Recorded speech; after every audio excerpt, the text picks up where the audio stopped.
emails. We have several in the same vein of asking questions about newer saints that have been canonized in the new church. For example, here we start with Maximilian Kolbe, and this viewer says, in your opinion, would he be opposed to Vatican II and the new Mass if he were alive today? Do I think he would be opposed to it? Absolutely. Yes, I think he'd be horrified by it. I think he'd be horrified to see what has happened to the Church. In modernism, Maximilian Kolbe was not a modernist. Quite the contrary, a very deep love for the faith, a deep love for our Lord, and for the Blessed Mother, and he would be horrified to see what the modernists have done. He would have resolutely opposed the new Mass and the new sacraments, and there are quite a number of excellent figures, saintly figures, who died in the lead-up to Vatican II. We think of even Father Reginald Garrigou-Lagrange, the great French theologian, Thomistic theologian.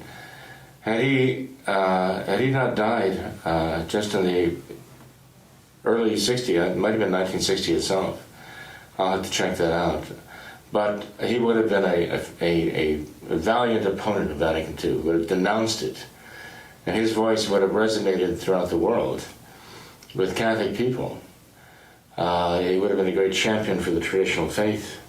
Any of those who would be saints would certainly have opposed this Novus Ordo, this new order. Father, what about Archbishop Shane? One of our viewers asked if you believe that we should venerate Archbishop Shane. I don't know that we should. I guess they're preparing to canonize him, but they're also preparing to canonize Paul VI, too. And they've also canonized some rather, I would say actually shady characters, right? Not only do I say that, but even some of the more conservative Novus Ordo voices also point out some very compromising canonizations that have taken place. And it's clear that the motive for these canonizations is purely political. To try to canonize the Novus Ordo is what they're trying to do. So I would say there were some very saintly souls. For example, Padre Pio.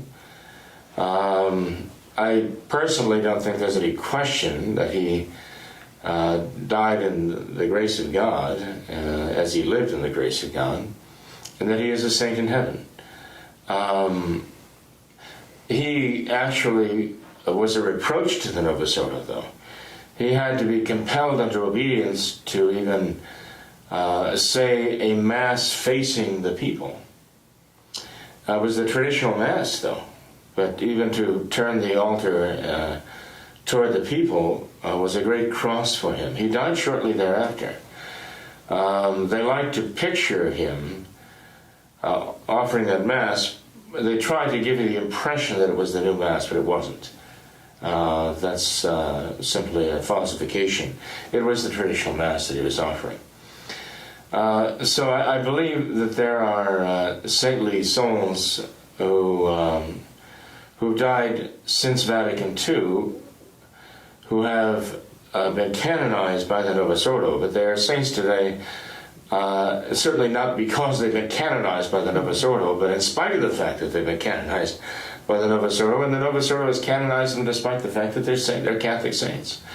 But they live the traditional Catholic faith. Mm-hmm. The Novus Ordo is just trying to co-opt them and use them to further their modernist ends.